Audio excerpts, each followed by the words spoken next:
एक वक्त था जब पूरा देश एक सपना देखता था, वो था सिर्फ आज़ादी का। लाखों लोग ने अपना सब कुछ दे दिया था सिर्फ एक ही सपने के लिए, एक आज़ाद भारत के लिए। और उसी सपने की कहानी है नेशनलिज्म इन इंडिया। ये सिर्फ एक चैप्टर नहीं है, ये एक फीलिंग है जिसे हर स्टूडेंट को महसूस करना चाहिए। आज हम पढ़ने वाले हैं क्लास 10th का हिस्ट्री का नेशनलिज्म इन इंडिया चैप्टर। इस पूरे चैप्टर के जितने भी इंपॉर्टेंट पॉइंट है उसको डिस्कस कर लेंगे, ठीक है, ताकि आप इतना पढ़ के चले जाओ, आराम से पेपर में अच्छे मार्क्स स्कोर कर पाओगे।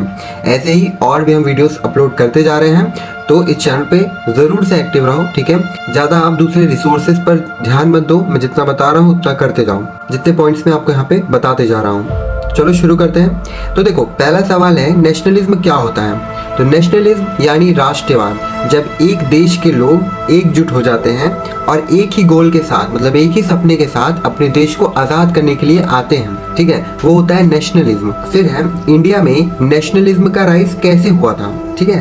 तो 1919 के बाद देश में नेशनलिस्ट मूवमेंट बढ़ने लगे थे। ब्रिटिश पॉलिसीज जैसे कि रॉलेट एक्ट ने लोगों में गुस्सा पैदा कर दिया था। महात्मा गांधी का सत्याग्रह मूवमेंट लोगों को नॉन वायलेंस के साथ जोड़ने लगा। फिर आता है कि रॉलेट एक्ट क्या था, ठीक है। ये 1919 में हुआ था, जो कि ब्रिटिशर्स की एक पॉलिसी थी। इस एक्ट के थ्रू जो ब्रिटिश थे वो बिना किसी ट्रायल के किसी को भी जेल में डाल सकते थे। उनके पास ये रूल था, उनके पास ही ये अधिकार था रॉलेट एक्ट के थ्रू, ठीक है। तो फिर गांधी जी ने इसका विरोध किया और कंट्री वाइड प्रोटेस्ट शुरू हो गया। फोर्थ है कि जलियांवाला बाग मैसेकर, जो कि हुआ था 13 अप्रैल 1919 में, ठीक है, डेट से याद रखो। जनरल डायर ने अमृतसर में एक पीसफुल प्रोटेस्ट पे गोलियां चलवा दी थी। करीब 1000 से भी ज्यादा लोग शहीद हो गए। इस घटना ने देश को झंझोड़ दिया और देश भर में गुस्सा फैल गया। फिफ्थ पॉइंट है खिलाफत मूवमेंट, जो कि हुआ था 1990 और 1924 के बीच में। तो इस मूवमेंट में गांधी जी इन्वॉल्व हुए और गांधी जी ने हिंदू मुस्लिम यूनिटी के लिए ये मूवमेंट को सपोर्ट किया और खिलाफत मूवमेंट और नॉन कोऑपरेशन मूवमेंट के साथ चले, ठीक है। उसके बाद नॉन कोऑपरेशन मूवमेंट हुआ, जो कि 1920 से लेके 1922 तक हुआ। इस मूवमेंट के तहत गांधी जी ने कहा कि ब्रिटिशर्स का साथ मत दो। लोगों ने government schools, colleges, court, foreign clothes, इस सब का बॉयकॉट कर दिया। मतलब इन सारी चीजों की जॉब उन्होंने छोड़ दी लोगों ने। उसके बाद आया स्वराज, मतलब सेल्फ रूल का आइडिया। ये सेल्फ रूल का आइडिया लोगों के अंदर पैदा होने लगा, ठीक है।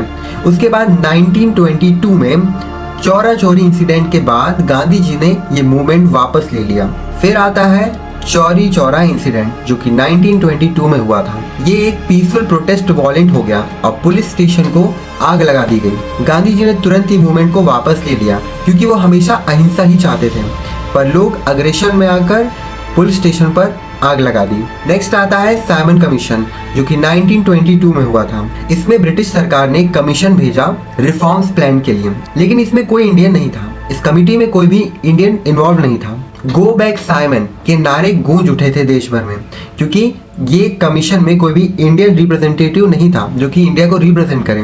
ये सारे ब्रिटिशर्स की कमिटीज थी। फिर आता है लाहौर सेशन ऑफ कांग्रेस, जो कि 1929 में हुआ था। इसमें जवाहरलाल नेहरू ने पूर्ण स्वराज का गोल रखा, मतलब फुल इंडिपेंडेंस। उसके बाद 26 जनवरी को इंडिपेंडेंस डे के रूप में मनाया गया।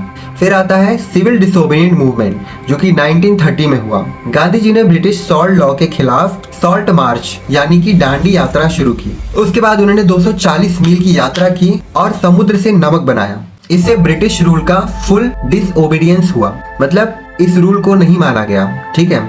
उसके बाद लोगों ने टैक्स नहीं दिया ब्रिटिश सरकार को, ब्रिटिश गुड्स का बॉयकॉट कर दिया। उसके बाद ब्रिटिश सरकार ने बहुत सारे लोगों को जेल भेज दिया। देन आता है गांधी इरविन पैक्ट, जो कि 1931 में हुआ था। इसमें गांधी जी ने सिविल डिसोबीडिएंट को रोक दिया और ब्रिटिश ने कुछ पॉलिटिकल प्रिजनर्स को छोड़ा। Gandhi ji round table conference में गए, लेकिन वहां कुछ खास नहीं हुआ। उसके बाद आता है role of women and peasants. इस चैप्टर में बहुत इंपॉर्टेंट रोल था इनका, मतलब इस मूवमेंट में महिलाएं भी आई थी और उन्होंने प्रदर्शन किया और जेल भी गई। किसान, मजदूर, स्टूडेंट, सबने अपना योगदान दिया था इस मूवमेंट में और हर एज कास्ट के लोगों ने इसको सपोर्ट किया था, इसको अपनाया था, राष्ट्रवाद को अपनाया था। उसके बाद आता है कुछ लिमिटेशंस, मतलब सब लोग का एक ही एक्सपीरियंस नहीं था यानी दलित लीडर्स और मुस्लिम लीग्स ने अलग अलग ओपिनियंस रखे थे। उसके बाद आता है conclusion. So nationalism in India chapter हमें ये बताता है कि कैसे देश एक हुआ और कैसे लोगों ने अपनी जान देकर अपना सपना पूरा किया। सपना था नेशनलिज्म का। गांधी जी की लीडरशिप के साथ लोगों का उत्साह और त्याग और भी बढ़ गया। लोग खुलकर सेक्रीफाइस करने के लिए रेडी हो जाते थे। इसी करेज और इंस्पिरेशन ने हमें आज़ादी दिलाई, हमें आज़ादी तक पहुंचाया। ठीक है, तो ये था आपका पूरा चैप्टर नेशनलिज्म इन इंडिया। इसके जितने भी इंपॉर्टेंट पॉइंट थे मैंने सारे कवर कर दिए हैं। ठीक है, अब आपका ये काम है कि इस चैनल को सब्सक्राइब कर लो। अगर आपको ये चैप्टर अब सिंपल लग रहा हो तो इस चैनल को प्लीज़ सब्सक्राइब करना और लाइक करना, शेयर करना। ठीक है, ताकि हर इंपॉर्टेंट चैप्टर ऐसी ही ईजी लैंग्वेज में आप तक मैं पहुंचा पाऊँ। सो पढ़ो स्मार्टली और एग्जाम की टेंशन को हटा दो परमानेंटली, क्योंकि आप इस चैनल को फॉलो कर रहे हो।